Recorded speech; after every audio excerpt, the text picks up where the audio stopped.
வணக்கம். மதிமுகம் செய்திகள். இன்றைய முக்கிய நிகழ்வுகளை பார்ப்பதற்கு முன்பாக தலைப்புச் செய்திகளை பார்க்கலாம். நாடாளுமன்ற தேர்தல் தொகுதி பங்கீடு.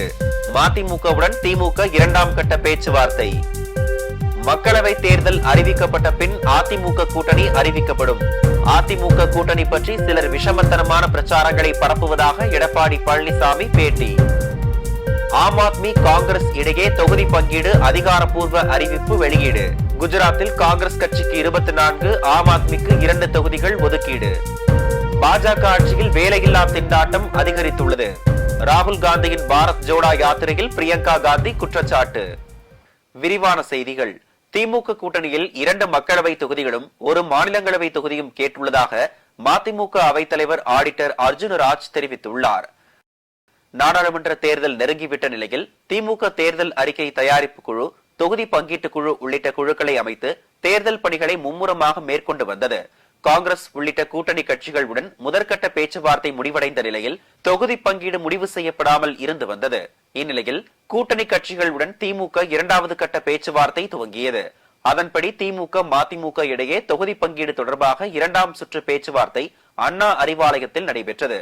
இதில் திமுக சார்பில் அமைப்பு செயலாளர் RS பாரதி, MP திருச்சி சிவா, அமைச்சர் துரைமுருகன் மற்றும் மதிமுக சார்பில் அவைத்தலைவர் ஆடிட்டர் அர்ஜுனராஜ், பொருளாளர் செந்தில் அதிபன், தேர்தல் பணி செயலாளர் V சேஷன் உள்ளிட்டோர் கலந்து கொண்டனர்.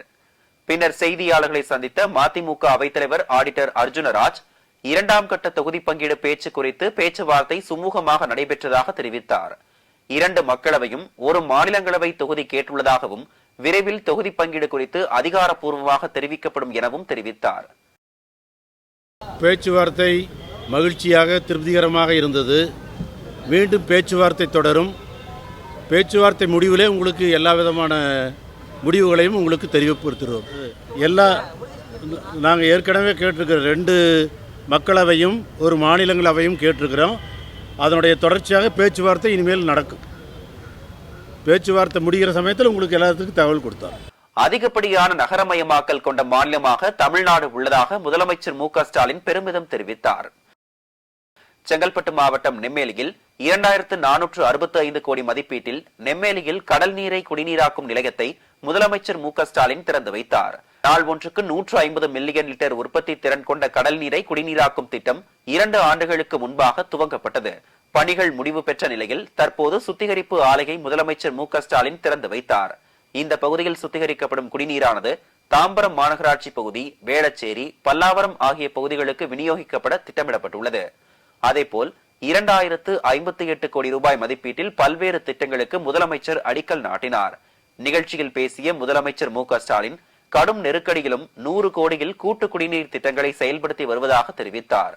மாநகராட்சிகள், நகராட்சிகளில் நடைபெற்ற பணிகளை பட்டியலிட 1 நாள் போதாது என தெரிவித்த அவர் அதிகப்படியான நகரமயமாக்கல் கொண்ட மாநிலமாக தமிழ்நாடு உள்ளதாக பெருமிதம் தெரிவித்தார். நம்ம ஆட்சியை பொறுப்பேற்றுக்கிட்ட பிறகு மாநகராட்சிகள் மற்றும் நகராட்சிகள்ல நடைபெற்றிருக்கக்கூடிய பணிகளை நான் பட்டியல் போட்டேன். இன்று 1 நாள் போதாது. அமைச்சர் கே நேரு அவர்கள் அவர் மாதிரிய அவர் கூட இருக்கக்கூடிய அதிகாரிகளையும் முடுக்கிவிட்டு தமிழ்நாட்டோட உள்கட்டமைப்பை பிரமிப்பு ஊட்டக்கூடிய வகையில மாத்திக்கிட்டு இருக்கிறார். நகர்ப்புற மக்களோட அவசிய தேவையான கல்வி, மருத்துவம், குடிநீர், சாலைகள் போன்றவற்றை முறையா சரியா நம்முடைய அரசு வழங்கி கொண்டிருக்கிறது. நகராட்சி நிர்வாகம் மற்றும் குடிநீர் வழங்கல் துறை மிக மிக சிறப்பாக செயல்பட்டு கொண்டிருக்கிறது. நீரின்றி அமையாது உலகு. இதைவிட குடிநீரோட தேவையை யாராலும் விலைக்கு சொல்லிட முடியாது. அதனாலதான் கடுமையான நிதி நெருக்கடி காலத்திலையும் 100 கோடி ரூபாயிலான குடிநீர் திட்டங்களை நாம் தீட்டி வழங்கி வரோம். நிகழ்ச்சியில் தலைமைச் செயலாளர் சிவ்தாஸ் மீனா, அமைச்சர்கள் ஏவா வேலு, KN நேரு, தாமு அன்பரசன் உள்ளிட்ட பல்வேறு துறை சார்ந்த அமைச்சர்களும் அரசு அதிகாரிகளும் கலந்து கொண்டனர். மக்களவை தேர்தலுக்கான தேதி அறிவிக்கப்பட்ட பின்னர் கூட்டணி குறித்து அறிவிக்கப்படும் என்று அதிமுக பொதுச் செயலாளர் எடப்பாடி பழனிசாமி தெரிவித்துள்ளார். சென்னை ராயப்பேட்டையில் உள்ள அதிமுக தலைமை அலுவலகத்தில் தமிழர் உரிமை மீட்போம், தமிழ்நாடு காப்போம் என்ற கருப்பொருள் பதாகையை அதிமுக பொதுச் செயலாளர் எடப்பாடி பழனிசாமி வெளியிட்டு தேர்தல் பரப்புரையை தொடங்கி வைத்தார். அப்போது செய்தியாளர்களை சந்தித்த எடப்பாடி பழனிசாமி அதிமுக கூட்டணி குறித்து சிலர் விஷமத்தனமான பிரச்சாரங்களை பரப்பி வருவதாக தெரிவித்தார்.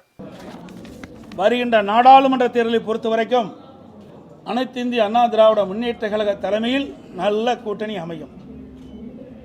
வேண்டுமென்றே திட்டமிட்டு சில விஷமைத்தனமான பிரச்சாரத்தை பரப்பிக் கொண்டிருக்கின்றார்கள். அதற்கெல்லாம் முற்றுப்புள்ளி வைக்கின்ற காலம் விரைவில் வரும்.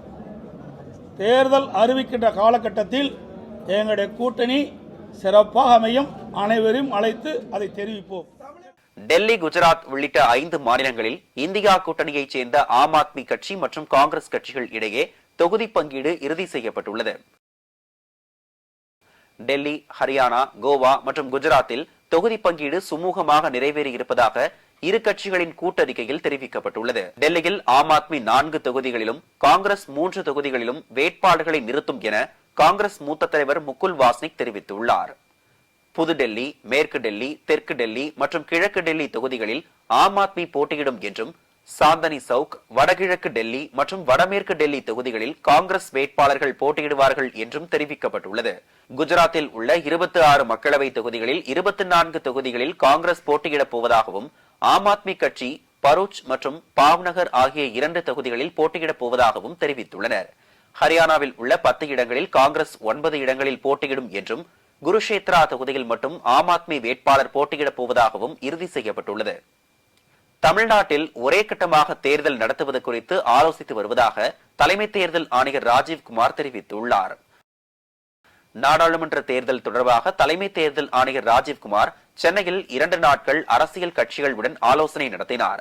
கூட்டத்தில் தமிழக அரசியல் கட்சியினர் பல்வேறு கோரிக்கைகளை முன்வைத்தனர். தேர்தலை நியாயமான முறையில் நடத்த வேண்டும் என்றும் வலியுறுத்தினர். இந்நிலையில் செய்தியாளர்களிடம் பேசிய இந்திய தலைமை தேர்தல் ஆணையர் ராஜீவ்குமார், தமிழகத்தில் ஒரே கட்டமாக தேர்தல் நடத்த வேண்டும் என்ற அரசியல் கட்சிகளின் கோரிக்கையை கவனத்தில் கொள்ளப்படும் என தெரிவித்தார். பணம் பட்டுவாடா, மது விநியோகத்தை தடுக்க நடவடிக்கை எடுக்கப்படும் என்றும் அவர் தெரிவித்தார். சி-விஜிலி என்ற செயலி மூலம் தேர்தல் தொடர்பான புகார்களை பொதுமக்கள் தெரிவிக்கலாம் என்றும், புகார் பெற்ற சில நிமிடங்களுக்குள் அது தொடர்பாக ஆணையம் நடவடிக்கை எடுக்கும் என்றும் ராஜீவ்குமார் தெரிவித்தார். மேலும் மாநிலங்களுக்கு இடையே சோதனை சாவடிகள் அமைத்து தீவிரமாக கண்காணிக்கப்படும் என்றும், இணைய பண பரிவர்த்தனைகள் குறித்தும் தேர்தல் ஆணையம் கண்காணிக்கும் என்றும் அவர் தெரிவித்தார். பதற்றமான தொகுதிகள் கண்டறியப்பட்டு துணை ராணுவ படைகள் நிறுத்தப்படும் என்றும், ஏடிஎம்மில் பணம் நிரப்பும் வாகனங்கள், ஆம்புலன்ஸ் என அனைத்து வாகனங்களும் தீவிரமாக கண்காணிக்கப்படும் என்றும் தலைமை தேர்தல் ஆணையர் குறிப்பிட்டார். தேர்தல் நேரத்தில் மாலை 5 மணிக்கு மேல் வாகனங்கள் மூலம் ஏடிஎம்களில் பணம் நிரப்ப அனுமதி இல்லை என்றும் அவர் தெரிவித்தார். ஒன்றிய அரசை கண்டித்து நடைபெற்ற விவசாயிகளின் பேரணி மற்றும் போராட்டத்தை 29ஆம் தேதி வரை நிறுத்தி வைப்பதாக விவசாயிகள் சங்கங்கள் தெரிவித்துள்ளன. வேளாண் விளைபொருட்களுக்கான குறைந்தபட்ச ஆதரவு விலைக்கு சட்டப்பூர்வ உத்தரவாதம் அளித்தல், பயிர்க்கடன் தள்ளுபடி உள்ளிட்ட பல்வேறு கோரிக்கைகளை வலியுறுத்தி பஞ்சாப் விவசாயிகள் டெல்லி நோக்கி பேரணியை முன்னெடுத்தனர். பஞ்சாப், ஹரியானா இடையிலான ஷாம்பு எல்லையிலும் கானாரி எல்லையிலும் அவர்கள் தடுத்து நிறுத்தப்பட்டனர். ஒன்றிய அரசுடன் நடத்திய 4வது சுற்று பேச்சுவார்த்தையின் போது ஒன்றிய அமைச்சர்கள் முன்வைத்த யோசனையை தொடர்ந்து கடந்த 19 மற்றும் 20ஆம் தேதிகளில் போராட்டத்தை விவசாயிகள் நிறுத்தி வைத்தனர். இதற்கிடையே கடந்த 21ஆம் தேதி விவசாயிகள் மீண்டும் போராட்டத்தை தீவிரப்படுத்தினர். பஞ்சாப், ஹரியானா இடையிலான கானாரி எல்லையில் தடுப்புகளை நோக்கி சென்ற விவசாயிகள் மீது கண்ணீர் புகை குண்டுகள் வீசப்பட்டன. காவல்துறைக்கும் விவசாயிகளுக்கும் இடையே மோதல் நடந்ததில் சுப்கரன் சிங் என்ற 21 வயது விவசாயி உயிரிழந்தார். இதையடுத்து சுப்கரன் சிங் குடும்பத்தினருக்கு 1 கோடி நிவாரண உதவியாக அளிக்கப்படும் என்று பஞ்சாப் முதலமைச்சர் பகவத் மன் தெரிவித்துள்ளார். மேலும் விவசாயியின் சகோதரிக்கு அரசு வேலை வழங்கப்படும் எனவும் பஞ்சாப் அரசு அறிவித்துள்ளது. இந்த நிலையில் வரும் 29ஆம் தேதி வரை டெல்லி சலோ பேரணியை நிறுத்தி வைப்பதாக விவசாய சங்கங்கள் அறிவித்துள்ளன. காங்கிரஸ் கட்சியில் இருந்து விலகிய சட்டமன்ற உறுப்பினர் விஜயதரணி பாஜகவில் இணைந்தார்.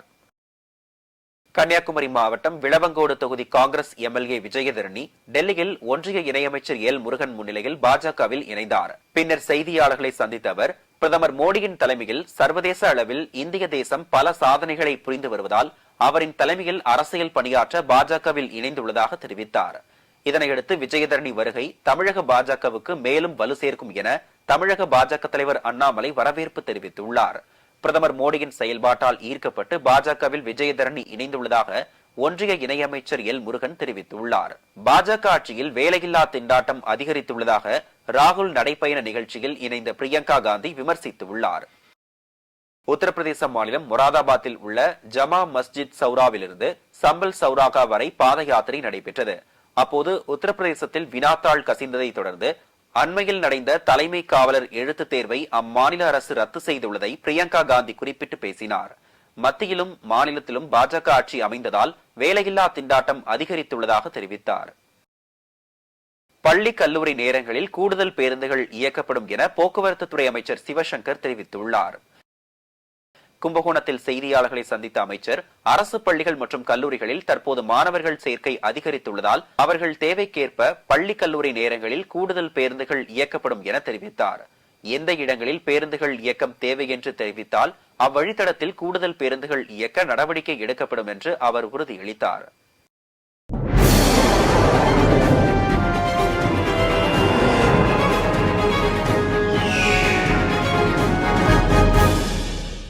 தாம்பரம் முதல் சென்னை கடற்கரை வரை உள்ள வழித்தடத்தில் நாளை கூடுதலாக 150 பேருந்துகள் இயக்கப்படும் என அறிவிக்கப்பட்டுள்ளது.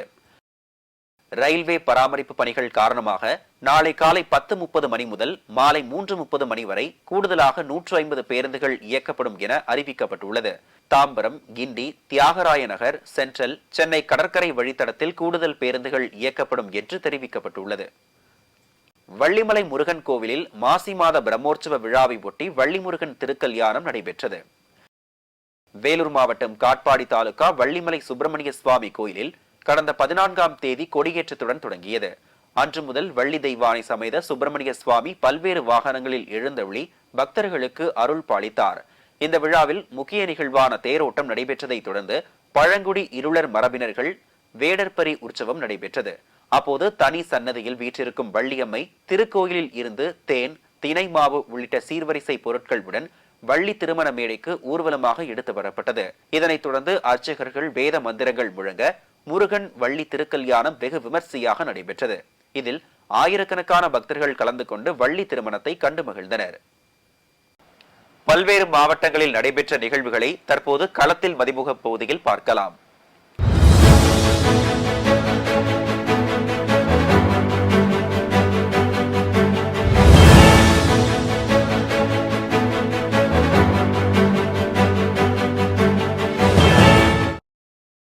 ராணிப்பேட்டை மாவட்டம் முத்துக்கடை பேருந்து நிலையம் அருகே மாவட்ட தலைவர் கிட்டு தலைமையில் டெல்லி போராட்டத்தில் ஈடுபட்ட விவசாயிகள் மீது துணை ராணுவ படையினர் மற்றும் காவல்துறையினர் நடத்திய துப்பாக்கிச் சூட்டில் விவசாயி ஒருவர் சுட்டுக் கொல்லப்பட்டதை தொடர்ந்து மத்திய அரசின் நடவடிக்கையை கண்டித்து ஆர்ப்பாட்டத்தில் ஈடுபட்டனர். திருப்பூர் மாவட்டம் பல்லடத்தில் கட்டுமான கருவிகள் விற்பனை செய்யும் கடையில் திடீரென புகை வருவதை கண்ட பொதுமக்கள் தீயணைப்புத் துறைக்கு தகவல் கொடுத்துள்ளனர். தகவலின் பேரில் விரைந்து வந்த தீயணைப்புத் துறையினர் கடையின் கண்ணாடியை உடைத்து எரிந்து கொண்டிருந்த தீயை 1 மணி நேர போராட்டத்திற்கு பின் அணைத்தனர். இந்த தீ விபத்தில் கடையில் இருந்த பொருட்கள் சேதமான நிலையில் உயிர் சேதம் எதுவும் இன்றி ஊழியர்கள் தப்பித்தனர். இதனால் அப்பகுதியில் பெரும் பரபரப்பு ஏற்பட்டது. திருவாரூர் புதிய ரயில் நிலையம் முன்பு விடுதலை சிறுத்தைகள் கட்சியின் சார்பில் கட்சியின் தலைவர் தொல் திருமாவளவன் அறிவிப்பின்படி வரும் 2024 நாடாளுமன்ற தேர்தலில் மின்னணு வாக்குமுறையை ரத்து செய்து பழைய வாக்குச்சீட்டு முறையை நடைமுறைப்படுத்த வேண்டும் என இந்திய தேர்தல் ஆணையத்தை வலியுறுத்தியும் ஒன்றிய பாஜக மோடி அரசை கண்டித்தும் கண்டன ஆர்ப்பாட்டம் நடைபெற்றது. ராணிப்பேட்டையில் இருசக்கர வாகனத்தின் மீது கண்டெய்னர் லாரி மோதிய விபத்தில் அரசு பள்ளி ஆசிரியர் உயிரிழந்த சம்பவம் அப்பகுதி மக்களிடையே பெரும் சோகத்தை ஏற்படுத்தியுள்ளது. சித்தூர் தேசிய நெடுஞ்சாலை சிப்காட்டில் இருந்து ஆசிரியர் ஜமுனா மற்றும் அவரது கணவர் ராமதாஸ் ராணிப்பேட்டை நோக்கி இருசக்கர வாகனத்தில் வந்து கொண்டிருந்தனர். அப்போது கண்டெய்னர் லாரி மோதியதில் ஆசிரியை ஜமுனா சம்பவ இடத்திலேயே உயிரிழந்தார். தகவல் அறிந்து வந்த காவல்துறையினர் ஜமுனாவின் உடலை கைப்பற்றி பிரேத பரிசோதனைக்காக அரசு மருத்துவமனைக்கு அனுப்பி வைத்து அவரது கணவர் ராமதாஸை மீட்டு சிகிச்சைக்காக அனுமதித்தனர். மேலும் விபத்து குறித்து காவல்துறையினர் விசாரணை மேற்கொண்டு வருகின்றனர். திருப்பத்தூர் மாவட்டம் ஆலங்காயம் சட்டமன்ற உறுப்பினர் செந்தில்குமார் பொதுமக்களிடம் குறைகளை கேட்டறிந்து பின் அதே பகுதியில் செயல்பட்டு வரும் அங்கன்வாடி மையத்தில் குழந்தைகளின் கல்வித்தரம் மற்றும் சத்துணவு குறித்து மேற்பார்வையிட்டார். இதனைத் தொடர்ந்து அதே பகுதியை சேர்ந்த திருப்பதி என்ற மனநலம் பாதிக்கப்பட்ட சிறுவனுக்கு நேரில் சென்று ஆதரவு கூறி அவரை காப்பகத்தில் சேர்ப்பதற்கான நடவடிக்கையை மேற்கொண்டார். மனநலம் பாதிக்கப்பட்ட சிறுவனுக்கு உதவிய அவரை அப்பகுதி மக்கள் வெகுவாக பாராட்டி வருகின்றனர். நாகநதி கிராமத்தில் நடைபெற்ற எருது விடும் விழாவில் உயிரிழந்த இளைஞரின் குடும்பத்திற்கு 3 லட்சம் ரூபாய் நிதியை தமிழ்நாடு முதலமைச்சர் மு.க. ஸ்டாலின் வழங்கினார். வேலூர் மாவட்டம் கனியம்பாடி உள்வட்டம் நாகநதி கிராமத்தில் நடைபெற்ற எருது விடும் விழாவில் நரிக்குறவர் சமுதாயத்தை சேர்ந்த இளைஞர் டாம்கி உயிரிழந்தார். இதுகுறித்து தகவல் அறிந்த முதலமைச்சர் மு.க. ஸ்டாலின் உயிரிழந்தவரின் குடும்பத்திற்கு ஆறுதலையும் 3 லட்சம் ரூபாய் நிவாரண நிதியாக வழங்கவும் உத்தரவிட்டுள்ளார். மயிலாடுதுறை மாவட்டத்தில் மாசி மகத்தை முன்னிட்டு காவிரியின் வடக்கு கரையில் ஆயிரக்கணக்கான பக்தர்கள் முன்னோர்களுக்கு தர்ப்பணம் கொடுத்து பிண்டத்தை காவிரியில் கரைத்து வழிபாடு செய்தனர். கடந்த அமாவாசை தினங்களில் காவிரியில் தண்ணீர் இல்லாமல் தர்ப்பணம் அளிக்க வந்த பொதுமக்கள் ஏமாற்றத்துடன் சென்ற நிலையில் பக்தர்களின் கோரிக்கையை ஏற்று நகராட்சி நிர்வாகம் சார்பில் போர்வெல் மூலம் காவிரி ஆற்றில் தண்ணீர் விடப்பட்டுள்ளது. கரூர் ஸ்ரீ கல்யாண வெங்கட்ரமண சுவாமி ஆலயத்தில் மாசிமத தேரோட்டம் வெகு விமர்சையாக நடைபெற்றது. தென் திருப்பதி என்று அழைக்கப்படும் கரூர் தாந்தோன்றிமலை அருள்மிகு ஸ்ரீ கல்யாண வெங்கட்ரமண சுவாமி ஆலயத்தில் மாசி மாத தேரோட்டம் சிறப்பாக துவங்கியது. ஆலயத்தில் இருந்து புறப்பட்ட திருத்தேர் முக்கிய வீதிகள் வழியாக வலம் வந்து மீண்டும் ஆலயம் வந்தடைந்தது. இதில் திரளான பக்தர்கள் கலந்து கொண்டு தேரை வடம் பிடித்து இழுத்து சுவாமி தரிசனம் செய்தனர். திண்டுக்கல் மாவட்டம் கொடைக்கானல் பிரைன் பூங்காவில் மலர் நாற்றுகளும் பாரம்பரிய மலர் நார்களும் நடவு செய்யப்பட்டதை தொடர்ந்து 50,000 வீரிய வகை மலர் நாற்றுகள் நடவு செய்யப்பட்டது. சூரியகாந்தி, செவ்வந்தி, பிளாக்ஸ், தயந்தஸ் உள்ளிட்ட 50க்கும் மேற்பட்ட வகைகள் நடவு செய்யப்பட்டது. ஏப்ரல் மாதம் இறுதியில் பல வகையான வண்ண வண்ண பூக்கள் கோடிக்கணக்கில் பூத்து குலுங்கி கோடை காலத்தில் சுற்றுலா பயணிகளை கவரும் வண்ணம் இருக்கும் என பூங்கா நிர்வாகம் தெரிவித்துள்ளது. கோவையில் ஆத்மா யோகா மையம் மற்றும் நான்முகனார் திருவள்ளுவர் அறக்கட்டளை இணைந்து நடத்தும் 3வது ஆண்டு மாநில அளவிலான யோகாசன போட்டிகள் நடைபெற்றது. இதில் தமிழகத்தில் உள்ள பல்வேறு மாவட்டங்களில் இருந்து 200க்கும் மேற்பட்ட மாணவர்கள் கலந்து கொண்டு யோகாசனங்களை செய்து அசத்தினர். திருப்பத்தூர் மாவட்டம் வாணியம்பாடி அடுத்த தெக்குப்பட்டு கிராமத்தில் மாபெரும் எருது விடும் திருவிழா வெகு விமர்சையாக நடைபெற்றது. இதில் ஆம்பூர், வாணியம்பாடி, திருப்பத்தூர், கிருஷ்ணகிரி ஆகிய பல்வேறு பகுதிகளில் இருந்து சுமார் 150க்கும் மேற்பட்ட காளைகள் கலந்து கொண்டன. எருது விடும் விழாவில் ஆயிரக்கணக்கானோர் கலந்து கொண்டு உற்சாகமாக கண்டு ரசித்தனர். திருப்பூர் பழைய பேருந்து நிலையம் அருகில் சந்தேகத்திற்கு இடமான முறையில் சுற்றித் திரிந்த நபரை விசாரணை மேற்கொண்டதில் மன்னார்குடியை சேர்ந்த ஐயப்பன் என்பதும் அவர் ஆந்திர மாநிலம் விசாகப்பட்டினத்தில் இருந்து கஞ்சாவை எடுத்து வந்ததும் கண்டறியப்பட்டது. தொடர்ந்து காவல்துறையினர் அவரை கைது செய்து அவரிடமிருந்து 1 கிலோ கஞ்சாவை பறிமுதல் செய்தனர். பெரம்பலூர் மாவட்டத்தில் செயல்பட்டு வரும் மதுக்கடையில் இரவு முழுவதும் கள்ளத்தனமாக மது பாட்டில்கள் விற்கப்படுவதை கண்டித்து அப்பகுதியில் வசிக்கும் பொதுமக்கள் சாலை மறியலில் ஈடுபட்டனர். தகவல் அறிந்து வந்த மாவட்ட துணை கண்காணிப்பாளர், வட்டாட்சியர் உள்ளிட்டோர் பேச்சுவார்த்தையில் ஈடுபட்டதை தொடர்ந்து பொதுமக்கள் சாலை மறியலை கைவிட்டு சென்றனர். திருப்பரங்குன்றம் அருகே பாம்பன் நகரில் புதிய நியாய விலை கடை பூமி பூஜை விழா நடைபெற்றது. இதில் விருதுநகர் நாடாளுமன்ற உறுப்பினர் மாணிக்கம் தாக்கூர், மாமன்ற உறுப்பினர் உசிலை சிவா மற்றும் மாநகராட்சி அலுவலர்கள், பொதுமக்கள் கலந்து கொண்டனர். பின்னர் செய்தியாளர்களிடம் பேசிய மாணிக்கம் தாக்கூர், பாஜக எதிர்பார்த்தது போல் அல்லாமல் இந்தியா கூட்டணி சிறப்பாக அமைந்து வருகிறது எனவும் வரும் தேர்தல்களில் 300 இடங்களுக்கு மேல் வெற்றி பெறும் எனவும் தெரிவித்தார். டெல்லி பத்திரிகைகளும் பாஜக காரர்களும் எதிர்பார்த்ததை போல இல்லாமல் இந்தியா கூட்டணி இப்பொழுது வெற்றிகரமான கூட்டணியாக தொடர்ந்திருக்கிறது. சமாஜ்வாதி கட்சியோடு கூட்டணி உறவு இடங்கள் பகிரப்பட்டு முடிவு அறிவிக்கப்பட்டிருக்கின்றன. ஆம் ஆத்மி கட்சியோடு இன்றோ அல்லது நாளையோ அறிவிக்கப்பட போகிறது. அதற்கு பின்னால திரிணாமுல் காங்கிரஸ் கட்சியோடும் பேச்சுவார்த்தை நடைபெற்று வருகிறது. இந்தியா கூட்டணி தொடர்ந்து பலமான கூட்டணியாக இருக்கிறது. இந்தியா கூட்டணி 300 இடங்களுக்கு மேல் வெற்றி பெறும் என்பதில் எந்த ஒரு சந்தேகமும் இல்லை. மோடியினுடைய ஆட்சி விவசாயிகளுக்கு எதிரான ஆட்சி, இளைஞர்களுக்கு எதிரான ஆட்சி, பெண்களுக்கு எதிரான ஆட்சி என்ற இது உறுதியாகிவிட்ட நிலையிலே விவசாய போராட்டம் டெல்லியிலே மிகப்பெரிய அளவிலே வெடித்திருக்கிறது. இந்த நிலையிலே ஆட்சிக்கு இந்தியா கூட்டணி வருவது உறுதியாகிவிட்டது. திருவள்ளூர் மாவட்டம் மீஞ்சூர் அடுத்த நெய்தவாயல் கிராமத்தில் போரூர் ஸ்ரீ ராமச்சந்திரா மருத்துவமனை மற்றும் மீஞ்சூர் MMR கிளினிக்கல் கேர் மற்றும் அபிநயா பிசியோதெரபி கிளினிக் இணைந்து நடத்திய இலவச கண் சிகிச்சை, குழந்தையின்மை ஆலோசனை மற்றும் பிசியோதெரபி முகாம் நடைபெற்றது. இந்த முகாமில் கண்ணில் குறைபாடு உள்ளவர்கள் கலந்து கொண்டு பயன்பெற்றனர். இன்றைய தங்கம் வெள்ளி விலை வழங்குவோர் அட்டிகா கோல்ட் கம்பெனி. சென்னையில் இன்று 22 கேரட் ஆபரண தங்கத்தின் விலை கிராமுக்கு 25 ரூபாய் உயர்ந்து 5820 ரூபாய்க்கு விற்பனை செய்யப்படுகிறது. மேலும் ஒரு சவரன் ஆபரண தங்கத்தின் விலை 200 ரூபாய் உயர்ந்து 46,560 ரூபாய்க்கு விற்பனை செய்யப்படுகிறது. அதேபோல் வெள்ளியின் விலையும் கிராமுக்கு 40 காசுகள் உயர்ந்து 1 கிராம் வெள்ளி 76 ரூபாய் 40 காசுகளுக்கும் 1 கிலோ வெள்ளி 76,400 ரூபாய்க்கும் விற்பனை செய்யப்படுகிறது.